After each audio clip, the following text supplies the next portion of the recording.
या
जयाचे तुझे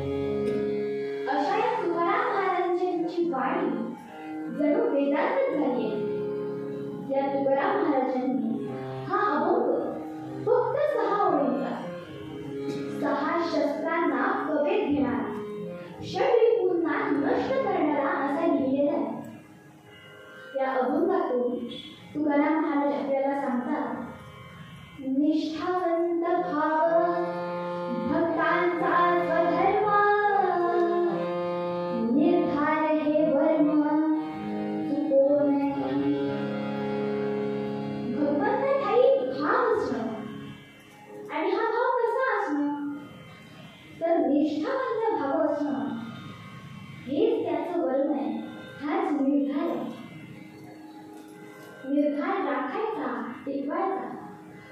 निर्धार सुटला की धर्म कुणाला समजा. हा निर्धार जर राखायचा आहे तर निष्ठा हवी. निष्ठेच्याही काही गुण आहेत. निष्ठा भक्ती, निष्फळ भक्ती, अढळ दृढ भाव आणि अनन्य शरणागती. पुढे तुकाराम महाराज सांगतात, विठ्ठलावर विश्वास आहे ना, मग अन्य गुणाची वाट पाहू नका, अन्य कोणाची अपेक्षा करू नका. आजपर्यंत या दुःखाच्या भवसागरातून अनेक जण तरुण गेले. त्यापैकी एकाची या भगवंताने उपेक्षा केली नाही किंवा एकालाही दूर लोटले असे ऐकिवात सुद्धा नाही. श्रोतेहो, जीवनात भाव भावना असल्याशिवाय कोणतीही गोष्ट ही घडू शकत नाही. भाव म्हणजे श्रद्धा. पती पत्नीच्या नात्यात जर भाव असेल तर संसार सुखाचा. शाळेत जे विद्यार्थी शिक्षकांवर विश्वास ठेवतात तेच क्रमांक पटकवितात. आजारी पडलो तर ज्या वैद्याच्या औषधोपचारांवर आपला विश्वास आहे, ज्या वैद्यावर आपला विश्वास आहे, त्याच वैद्याच्या औषधोपचाराने आपल्याला गुण येतो. आई वडील भाव देश धर्म याविषयी जो आपल्याला अकृत्रिम असा जो स्नेह वाटतो त्यालाच भाव असे म्हणतात. या भावाविषयी संत तुकाराम महाराज अभंगातून सांगतात,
विषयांमध्ये सतत रमणे गुंतणे म्हणजेच परधर्म. संत तुकाराम महाराज सांगतात, विठ्ठला तुझी भक्ती करण्यातच मी धन्यता मानतो. मग माझे मस्तक कुठले तरी चालेल आणि शरीर कुठले तरी चालेल. तुटो हे मस्तक, तुटो हे शरीर, तुटो हे मस्तक.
प्रतिष्ठा आणि नंतर निर्धारण आचरण हेच त्याचं वर्णन. संत तुकाराम महाराज पुढच्या चरणात सांगतात, निष्काम निश्चल विठ्ठल विश्वास धरून आस अनेकांची. भगवत प्राप्तीकरिता आपली भक्ती हे सकाम असणं गरजेचे आहे. तर सकाम म्हणजे काय? भगवत प्राप्तीकरिता ही भक्ती सकाम नसणे हे गरजेचे आहे. तर सकाम म्हणजे काय? एखादं काम मनात धरून केलेली भक्ती म्हणजे सकाम भक्ती. तर निष्काम म्हणजे काय? एखादं काम मनात न धरता अगदी मनापासून निष्ठावंत भावाने केलेली भक्ती म्हणजे निष्काम भक्ती. त्यामुळे भगवत प्राप्तीकरिता आपली भक्ती ही निष्काम असणं हे गरजेचे आहे. पुढे तुकाराम महाराज सांगतात, विठ्ठलावर विश्वास ठेवून अढळ दृढ भावाने भक्ती करत राहायची. मग हा परमेश्वर आपली कधीही उपेक्षा करत नाही. उपेक्षा कधी रामरूपी असेवा, जीवा मानसा निश्चयो तो असेवा. श्री भार्गवायेन बोले पुराणी, नृपेक्षी कदा रामदासाभिमानी. जय जय रघुवीर स्वामी. समर्थ रामदास स्वामी सांगतात, आजपर्यंत या माझ्या रामरायांनी कधीही कोणाची उपेक्षा केली नाही, कधीही कोणाला दूर लोटले नाही. लहानपणापासून म्हातारपणापर्यंत शबरीने या रामरायाची वाट पाहिली. शेवटी रामरायाने स्वतः येऊन शबरीला दर्शन दिले आणि मुक्त केले. भक्त प्रल्हादाचे प्रत्येक संकटापासून रक्षण केले. पती निधनानंतर मिळेला जात सुरू झाला, तोही तिने हसत हसत सहन केला. पण नंतर तिच्या कृष्ण भक्तीवरच आळा आला. तेव्हा मात्र तिने राजवाडा सोडला आणि ती वृंदावनात येऊन गेली. गीतेच्या 12व्या अध्यायात श्रीकृष्ण भगवान आवर्जून सांगतात,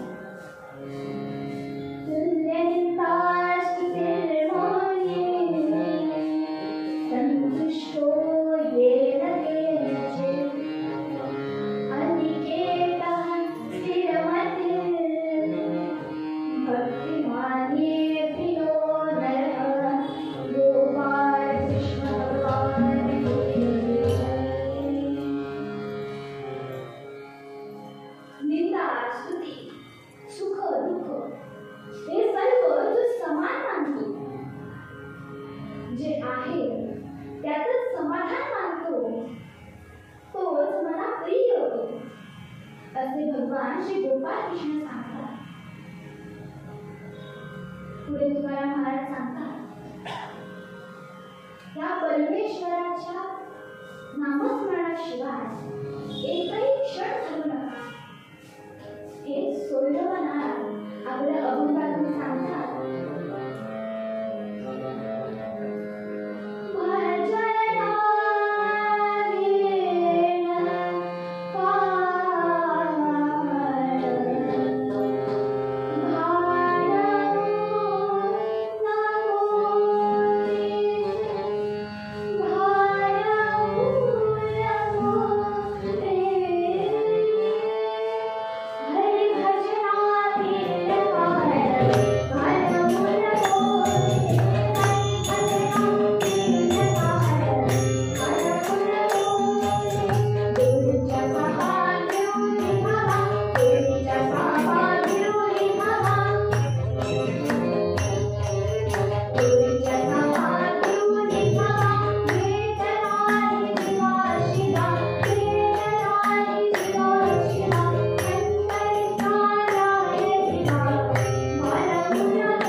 निष्काम निश्चल अगदी मनापासून निष्ठावंत भावाने करा असे तुकाराम महाराज आपल्या मूळ पद्यात सांगतात.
नामस्मरण करताना त्यांना कशाचेही भान राहत नसत. एवढे ते नामस्मरणात तल्लीन होऊन जात असत. निवडणुकीच्या बाजारासाठी मडकी, मोगा इत्यादी माल काढणे चालू होते. गोरोबा सकाळी लवकर उठत, स्नान पूजा ओळखून कामाला लागत. चाकावरची माती काढत, माती मळत, चाळत इत्यादी कामे करताना ते विठ्ठल विठ्ठल जय हरी विठ्ठल या मंत्राचा नेहमी जप करत असत. त्यांच्या मुखातून विठ्ठलाचे नामस्मरण हे कधीच थांबत नसे.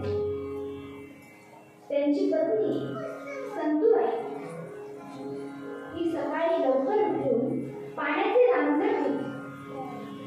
या उभयतांना एक मूल होते. एके दिवशी संतू पाण्याचे रांजण भरले. आता 2 रांजण भरायची शिल्लक होती. पाण्याची एक कळशी डोक्यावर आणि हातात अशी घेऊन संतू आले. तेवढ्या घरात बाळ रडत असल्याचा तिला आवाज आला. पाण्याची टेप ओतली आणि ती घरात गेली. तेव्हा बाळ रडत रडत दारापाशी खेळत. संतूने बाळाला उचलून घेतले आणि शांत केले आणि बाहेर येऊन गोरोबांना म्हणाले, अहो ऐकलं का? गोरोबांचं लक्षच नव्हतं. गोरोबा नामस्मरणातच दंग झाले होते. संतूने पुन्हा हाक मारली, अहो ऐकलं का? मी काय सांगते ते ऐका तरी गोरोबांचं लक्षच नव्हतं. शेवटी संतू चिडून म्हणाले, अहो ऐकलं का? मी काय म्हणते ते जरा इकडे लक्ष द्या.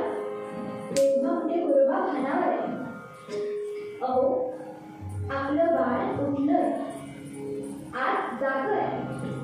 तेव्हा मी पाण्याला जाऊन येते. तुम्ही त्याच्याकडे लक्ष ठेवा. कुठेही त्याला जाऊ देऊ नका. असे म्हणून संतू निघाले. जाताना वाटेत परत म्हणाले, अहो ऐकलं का? बाळाकडे लक्ष ठेवा. गोरोबांचे नामस्मरण पुन्हा चालू झाले. पत्नीला हाताने जा अशी खूण करून गोरोबा मातीत उभे राहिले. मध्ये गोरोबा अभंग म्हणाले,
बाळाचे समोरचे खेळणे पुढे गेले. त्याला घेण्यासाठी बाळही पुढे गेले. आणखी पुढे गेले, आणखी पुढे गेले. गोरोबाच्या पायाची ती लुसलुशीत माती घेऊन बाळ खेळू लागले. पण गोरोबांना काहीच माहिती नाही. गोरोबा नामस्मरणात दंग होते.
आणि संती दोघेही गेले.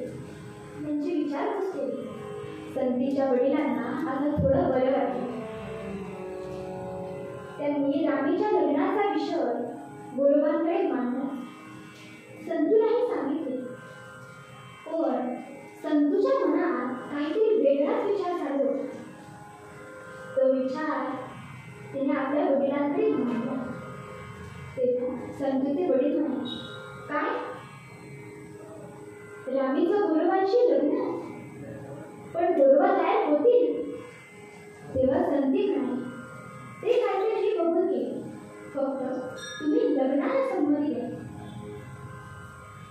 संतीनं गोरोबांना रामीजवळ लग्न करण्याविषयी विनंती केली. गोरोबा मनाच्या मनात म्हणाले, एकीला संसारातून दूर झाले, आता ही दुसरी ह्याच कशाला? पण विठ्ठलाची इच्छा आहे, मग मी काय करणार? आपला सासरा मरणाच्या दारावर, आपल्या मुलीचे लग्न होईल तर तो बिचारा आनंदाने देवच होईल. तर त्यांच्या आनंदात आपण का बरं मध्ये आहोत? विठ्ठलाची इच्छा आपण का बरं बोलावी? असा विचार करून गोरोबांनी लग्नात संमती दिली. संतीनं रामीलाही सांगितलं. रामीचं आणि गोरोबांचं लग्न हे थाटामाटात पार पडले. आता लग्न झाल्यावर गोरोबा, संती आणि राम या दोघांसहित वडिलांकडे गेले. त्यांचा आशीर्वाद घेतला. तेव्हा संतीचे वडील म्हणाले, गोरोबा, आता मी तुम्हाला माझी दुसरी मुलगी दिली. आधी मी तुम्हाला माझी पहिली मुलगी दिली होती. आता माझे किती दिवस राहिले मला माहिती नाही. आता मी काही जास्त दिवस जगत नाही. त्यामुळे माझ्या दोन्ही मुली तुमच्याकडे चुकून जगत नाही. दोघांनाही सारखंच वागवा. दोघांमध्ये भेदभाव करू नका. हे शब्द ऐकून संतीच्या वडिलांचे आशीर्वाद घेऊन गोरोबा, संती आणि राम या दोघींसोबत तेरडोकीला गेले. तेरडोकीला गेल्यापासून गोरोबा, रामी आणि संती या दोघींजवळही गिऱ्हाईकासारखेच वागत. रामीनं धीर करून संतीजवळ हा विषय सांगितला. संतीने गोरोबांना विचारले, काय हो, तुम्ही रामीजवळ असे का वागता? तेव्हा गोरोबा म्हणाले, तूच नाही का मला शपथ घातलीस? जर माझ्या अंगाला हात लावाल तर तुम्हाला विठ्ठलाची शपथ आहे असे तूच म्हणाली होतीस. संती म्हणाली, अहो, पण शपथ तर मी घातली होती. त्याची फळ तुम्ही रामीला का भोगायला लावताय? तेव्हा गोरोबा म्हणाले, अगं, सासूरवाडीहून येताना तुझे वडील म्हणाले, दोघांनाही सारखंच वागवा. दोघांमध्ये भेदभाव करू नका.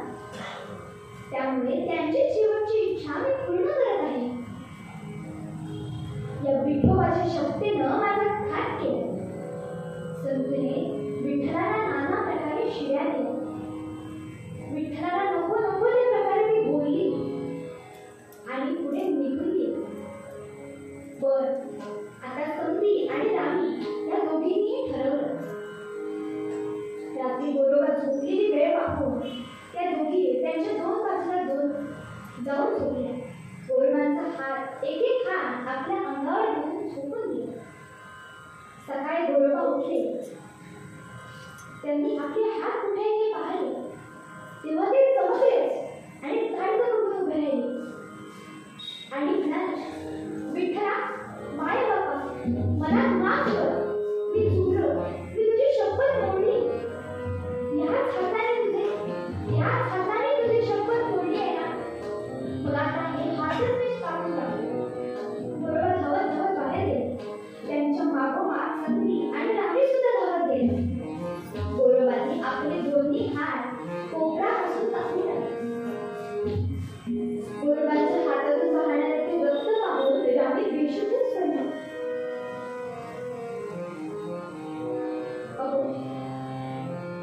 त्यानंतर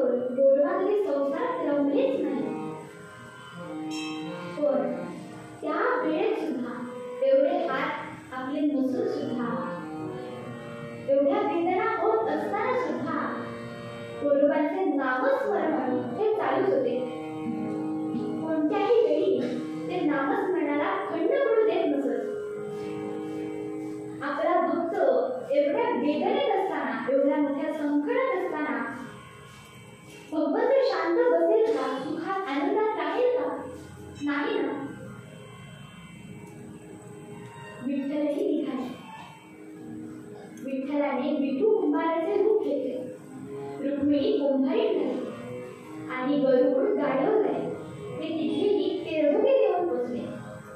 संपूर्ण गावात कुठे काम भेटले का याची विचारपूस करू लागले. गावकऱ्यांनी त्यांना प्रसंग सांगितला आणि सांगितलं की आमच्या गावात गोरा कुंभार आहे, त्यांना सध्या तुमची गरज आहे, तुम्ही तेथे जा. विठू कुंभार आणि कुंभारी गाढवाची तेथे गेले. त्यांना विचारलं. त्यानंतर विठू कुंभार, कुंभारी आणि गाढव तिघेही गोरवांपाशीच राहू लागले.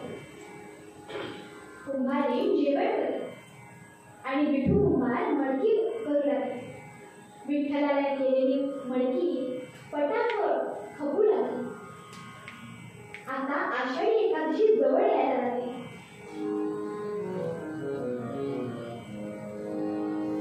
दिंड्या पंढरपुराला जाऊ लागल्या. दिंड्यांसोबत गोरवा, संती रामी, विठू कुंभार आणि कुंभारी यांसह निघाले आणि सर्वजण आता वारीतून चालले होते. काही दिवसात ते पंढरपुरात विठ्ठलाच्या मंदिरापाशी येऊन थांबले. त्या पंढरीचं काय वर्णन करावं. सगळे टाळ घोष कानी ऐकू येत होते. सर्वत्र मंगल्याचे वातावरण. आपला आवाज जणू या पंढरपुरात विठ्ठलापर्यंत पोहोचावा म्हणून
या विठ्ठलाने संती आणि गोरोबांचे बाळ आपल्यापाशी आधीच आणून ठेवले होते.